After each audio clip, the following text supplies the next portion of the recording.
नमस्कार. आपण लातूर जिल्ह्यामध्ये एक काल परवा बातमी ऐकली की लातूर जिल्ह्यामध्ये उद्धव ठाकरे गटाच्या शिवसेनेला मोठं खिंडार पडलं आहे.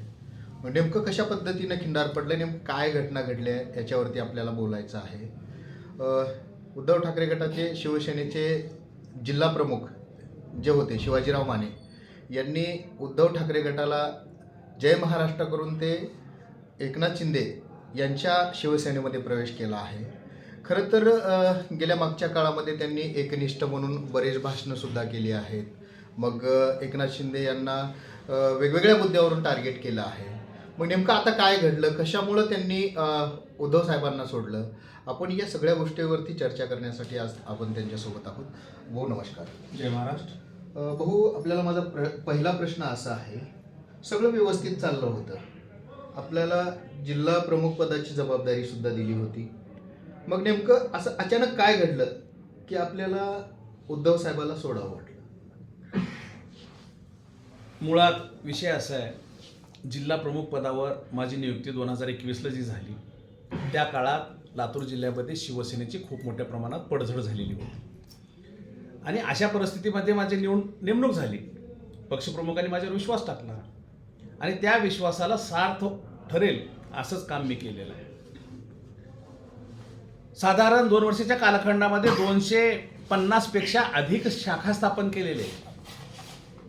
होऊ द्या चर्चा असेल, शिवसंवाद असेल, शिवसंपर्क असेल, आरोग्य शिबिर असतील, ह्या सगळ्या माध्यमातून शिवसेना लोकांच्या दारापर्यंत पोहोचवण्यासाठी आणि शिवसेना प्रमुख वंदनीय बाळासाहेब ठाकरे यांना अभिप्रेत असणारी शिवसेना चालवण्यासाठी 80% समाजसेवा 20% राजकारण हा कानमंत्र शिवसेना प्रमुखांनी दिलेला आहे. तो कानमंत्र गृहीत धरून या लातूर जिल्ह्यामध्ये या सर्व योजना राबवत असताना, सर्वसामान्याच्या विरोधात अन्याय होत असताना, सर्वसामान्याच्या बाजूने सर्वसामान्याला न्याय देत असताना, शेतकरी असतील, सुशिक्षित बेरोजगारी असतील, ह्या सगळ्याच्या बाजूने न्याय देत असताना शिवसेनेचा जिल्हा प्रमुख म्हणून मी लढा दिला. ही गोष्ट खरी आहे. होय, आपण म्हटलात की उद्धव साहेबाला आपण का सोडला. उद्धव साहेबाला आम्ही सोडलेलं नाही. उद्धव साहेबाबद्दल आमचं आजही काही मत नाही आहे. परंतु उद्धव साहेबाच्या सोबत असणारी जे काही चांडाळ चौकटी आहे, या चांडाळ चौकटीनं उद्धव साहेबाला खरी माहिती पोहोचू दिली नाही आणि म्हणून उद्धव साहेब कुठंतरी वेगळ्या भूमिकेत आहे. माझं स्पष्ट मत असं आहे, शिवसेना प्रमुख वंदनीय बाळासाहेब ठाकरे यांनी या महाराष्ट्राला दिलेली दिशा, या देशासाठी दिलेलं योगदान, अखंड महाराष्ट्रासाठी उभा केलेला लढा, ह्या सगळ्या गोष्टी महाराष्ट्रातल्या जनतेनं जवळून पाहिलेल्या, तुम्ही आम्ही सगळ्यांनी जवळून पाहिले आणि म्हणून शिवसेना प्रमुख वंदनीय बाळासाहेब ठाकरे यांच्या विचाराशी प्रेरित होऊन या शिवसेनेमध्ये आलो होतो. म्हणून शिवसेना प्रमुखाच्या पक्षात जिथं धनुष्यबाण आहे, जिथं शिवसेना प्रमुख आहेत, त्या पक्षात मी आलोय. कुठल्याही आमिषाला, कुणाच्या दबावाला, कसल्या पदाच्या लालचीपोटी मी हा घेतलेला निर्णय नाही. या लातूर जिल्ह्यातल्या सर्वसामान्य पदाधिकाऱ्यांना विश्वासात घेऊन सर्वसामान्य पदाधिकाऱ्याच्या मतानुसार हा घेतलेला निर्णय आहे. या निर्णयामध्ये पोहोचत असताना कुठली अट आमची नाही आहे, पक्षाकडून कुठली मागणी नाही आहे. पक्ष सत्तेत आहे म्हणून आम्ही आलेलो नाहीये. उद्या पक्ष सत्तेत नसला तरी आम्ही शिवसेनेसोबत, शिवसेना प्रमुखासोबत आणि आमचे नेते एकनाथराव शिंदे साहेबांसोबत आम्ही राहणार. हे त्रिकालबाधित सत्य आहे. आपण आत्ता म्हणालात की कुठल्याही आमिषाला बळी पडून आम्ही गेलेलो नाही, कुठलीही मागणी आमची नाही. परंतु असं लोकांमध्ये चर्चा आहे की आमदार संभाजी पाटील निलंगेकर यांनी उच्चल मागणी केली असं सुद्धा आपण म्हणालात. मग त्यांनी उच्चल मागणी केली म्हणून आपलं पद गेलं का, आणि आपलं पद गेलं म्हणून मग आपण सत्तेसाठी तिकडे गेलात का, नेमकं काय आपल्या डोक्यामध्ये चाललं? नाही, संभाजी पाटील निलंगेकरांना माझी उचल मागणी करण्याचा प्रश्नच नाही. आपण एका भाषणादरम्यान तसं वक्तव्य केलेलं आहे, त्याच्याबद्दल काय सांगायला? संभाजी पाटील हे भारतीय जनता पार्टीचे आमदार आहेत, ते भारतीय जनता पक्षाचे नेते आहेत. ते माझ्या पक्षावर माझा विश्वास आहे. मुळात माझी उचल मागणीच झाली नाही. मला जिल्हा प्रमुख पदावरून काढून जिल्हा संघटक केलं. कदाचित मराठवाड्याची संधी मला देणार होते. मला पदाचा मोह नाहीये. मी पदासाठी तिथंही नव्हतो, इथंही नाहीये. इथं येत असताना सुद्धा मी एकनाथ शिंदे साहेबांकडे पदाची मागणी केलेली नाही किंवा आमच्या कुठल्या पदाधिकाऱ्यांनी केलेली नाही. आणि म्हणून संभाजी पाटलांनी सांगितल्यानंतर माझी उचल मागणी झाली आहे हे जे काही तथ्य नाहीये. संभाजी पाटील भारतीय जनता पार्टीचं काम करतात, संभाजी पाटील भारतीय जनता पार्टीचं काम करत असताना निलंगा विधानसभेचं आजही नेतृत्व करतात ते आमदार आहेत. त्याच्यामुळं हा काही विषय झालेला नाही आणि संभाजी पाटलानं माझी उचलबांगडी केलेली नाही. मग नेमकं आपण जाण्याचं नेमकं कारण काय? माझं कारण असं आहे की या जिल्ह्यामध्ये शिवसेना वाढली पाहिजे. शिवसेनेच्या माध्यमातून सर्वसामान्याचं जे देणं आम्ही लागतोय ते देणं आम्ही फेडलं पाहिजे. हे देणं फेडत असताना कुठंतरी आमचे 2 गट पडून आमच्यात विस्कटावं, आमची घडी विस्कटलेली आहे, ही घडी नीट झाली पाहिजे, ही बऱ्याच पदाधिकाऱ्यांची मागणी होती आणि प्रयत्न चालू होते, परंतु तसं झालं नाही.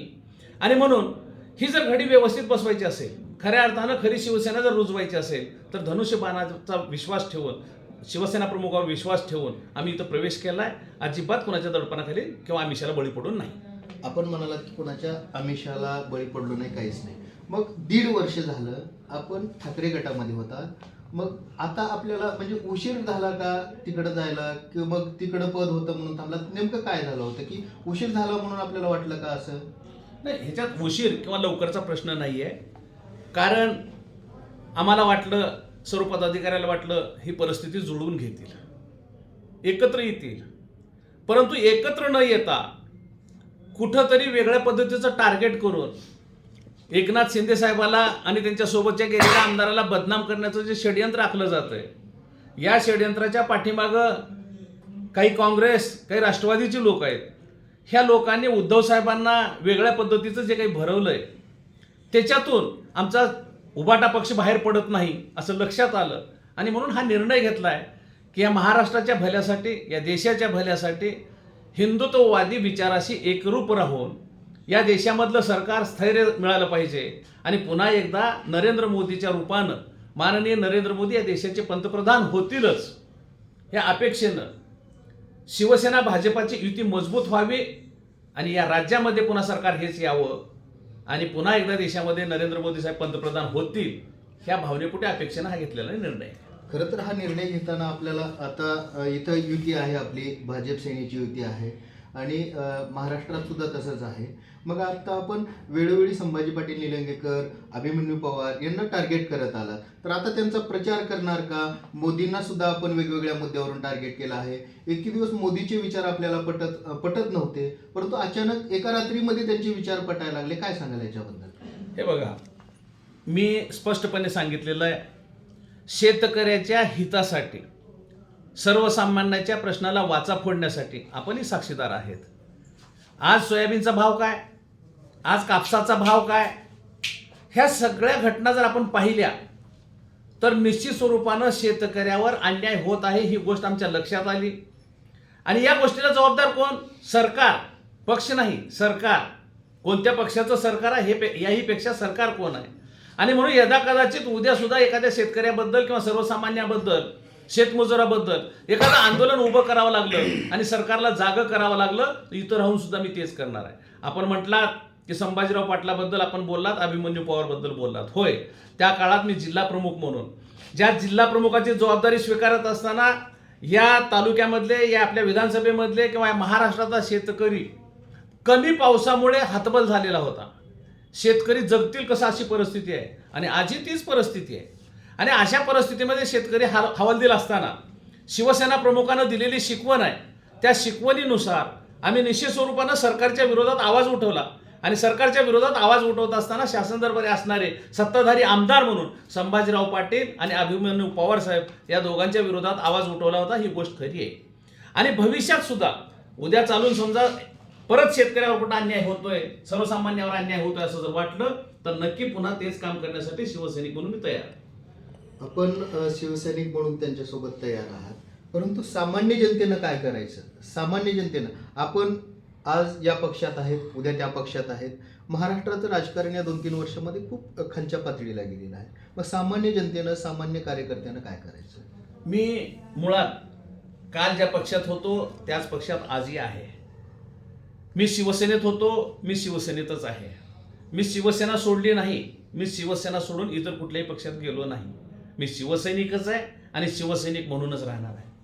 महाराष्ट्रातल्या जनतेनं ठरवायचं आहे, महाराष्ट्राचा विकास पाहिजे असेल, महाराष्ट्रातल्या शेतकऱ्याचं भलं पाहिजे असेल, महाराष्ट्रातल्या सुशिक्षित बेरोजगाराचे प्रश्न मिटले पाहिजेत असं वाटत असेल, तर निश्चित स्वरूपाने महाराष्ट्रातली जनता त्या पद्धतीचा निर्णय घेणार आहे. परंतु आज जर पाहिलं, आज देशाच्या राजकारणाकडे जर पाहिलं, तर आपला देश आज जगामध्ये निश्चित स्वरूपानं आपलं नाव कमावतोय. परराष्ट्र धोरण चांगल्या पद्धतीनं आहे, संरक्षण धोरण अतिशय चांगल्या पद्धतीनं काम करतोय. आणि होय, एक गोष्टीची खंत आहे की शेतकऱ्यासाठी काही निर्णय केंद्र सरकारनं घेतले पाहिजेत. या पक्षात येऊन सुद्धा माझी भूमिका असणार आहे की शेतकऱ्यासाठी आमच्याही या सरकारनं योग्य निर्णय घेतले पाहिजेत अशी भूमिका मी माझ्या नेत्याकडून निश्चित स्वरूपानं महाराष्ट्राच्या मुख्यमंत्र्याकडं आणि ज्या महायुतीमध्ये काम करत असताना देशातल्याही नेत्याकडून मी माझं म्हणणं मांडणार आहे. हो, आपल्याला एक शेवटचा प्रश्न. आपण म्हणालात की उद्धव साहेबासोबत मी बैमानी केली नाही, परंतु उद्धव साहेबाला ज्या ज्या लोकांनी आत्तापर्यंत सोडून गेली त्यांनी त्यांना गद्दार म्हटलेलं आहे. मग आपण म्हणताय मी त्यांना बैमान झालो नाही किंवा अजूनही त्यांचं स्थान माझ्या हृदयात आहे. नेमका हा संभ्रम आणखीनही तुम्ही लोकांमध्ये ठेवताय का? मी लोकांनी किंवा आमच्या पदाधिकाऱ्यांना संभ्रमित व्हावं असं माझं मत नाही आहे.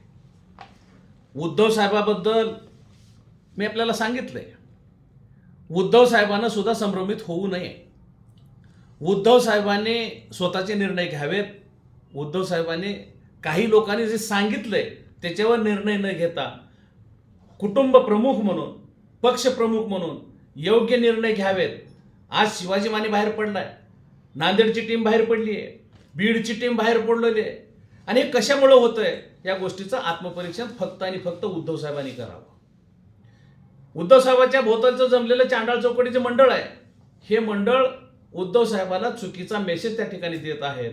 आणि म्हणून उद्धव साहेबांनी त्यांचं न ऐकता उद्धव साहेबांना स्वतंत्र निर्णय घ्यावं आणि निश्चित स्वरूपानं शिवसेना अभेद्य राहील यासाठी काही करता आलं तर करावं ही माझी अपेक्षा आहे. आपण निर्णय घेतलाच आहात, परंतु हे 40 आमदार जर अपात्र झाले तर मग आपलं काय? परत मग आपली वाट बदलणार आपण? मी शिवसैनिक म्हणून कामाला सुरुवात केली आहे. मी शिवसैनिक म्हणून मरणार आहे. शिवसेना सोडून मी कुठेही जाणार नाही. 40 आमदार अपात्र झाले काय, सरकार अपात्र झालं काय, तरीही मी शिवसेना सोडणार नाही. कालच्या जाहीर बैठकीमध्ये आमचं ठरलंय की कोणत्याही परिस्थितीमध्ये शिवसेनेचे प्रमुख नेत्याने यार महाराष्ट्राचे मुख्यमंत्री एकनाथराव शिंदे साहेबांवर आम्ही विश्वास ठेवून गेलोय, आम्ही तिथंच राहणार आणि शिवसैनिक म्हणूनच काम करणार. कधी कधी आपल्याला अशी इच्छा जागृत होत होती की आपण विधानसभा लढवावी, असं सुद्धा चर्चा सुद्धा होत्या. मग आता काय, निलंग्यात भाजपचे आमदार चांगलं काम करतायत असं आपण म्हणताय, मग आता आपण कसं लढवणार किंवा कुठं जाणार? आज रोजी शिवसेनेत मी प्रवेश केल्याच्या नंतर आजची परिस्थिती जर पाहिली तर निश्चित स्वरूपानं धाराशिव लोकसभा मतदारसंघ शिवसेना लढवणार आहे. धनुष्यबाणाच्या चिन्हावरती निवडणूक होणार आहे.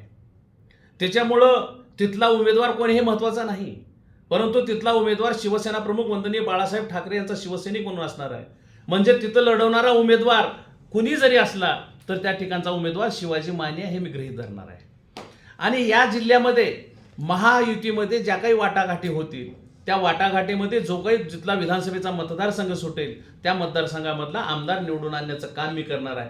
मी अजिबात यापूर्वी कधीही सांगितलं नव्हतं की मी आमदार होणार आहे, मला तिकीट पाहिजे.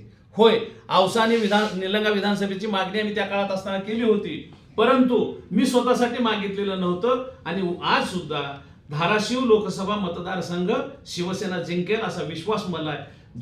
जिथला मतदारसंघ या जिल्ह्यामध्ये एखादा आमदारकीला सुटला तर तिथला विजयी करण्यासाठी मी अहोरात्र प्रयत्न करणार हे निश्चित आहे. आत्ताच आपण पत्रकार परिषदेमध्ये सांगितलं की लातूर ग्रामीणमध्ये आम्ही तिथं उमेदवार जर आम्हाला संधी मिळाली तर देऊ. खरं तर मागच्या काळामध्ये लातूर ग्रामीणचा जो शिवसेनेचा उमेदवार होता हा मॅनेज उमेदवार होता. मग परत आपण तिथं जागा मागून मग मॅनेजसाठीच तिथली जागा मागणार आहात, काय करणार? होय, म्हणूनच मी सांगितलं. मी आता तुम्हाला काही गोष्टी स्पष्टपणे सांगितल्या आणि त्या आहेत ते तर तुम्हीच ते उदाहरण आता माझ्यासमोर ठेवलंय.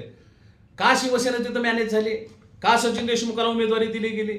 तिथं जर एखादा प्रबळ उमेदवार दिला असता तर फाईट झाली असती, कोण निवडून येईल हे जनतेच्या मनातलं होतं. परंतु काहीही न करता तो मॅनेज उमेदवार तिथं देऊन सुद्धा लातूर ग्रामीणच्या लोकांनी 16,000पर्यंत मताधिक्य दिलंय, काही नसताना दिलंय. आणि म्हणून लातूर ग्रामीणमध्ये निश्चित स्वरूपानं शिवसेनेचं पाठबळ चांगल्या पद्धतीचं आहे. बांधणी त्या पद्धतीची आहे. म्हणून आम्ही एक मतदारसंघ मागणार आहे आणि तो जर कुठला मागणार असेल तर आम्ही लातूर ग्रामीण मागू.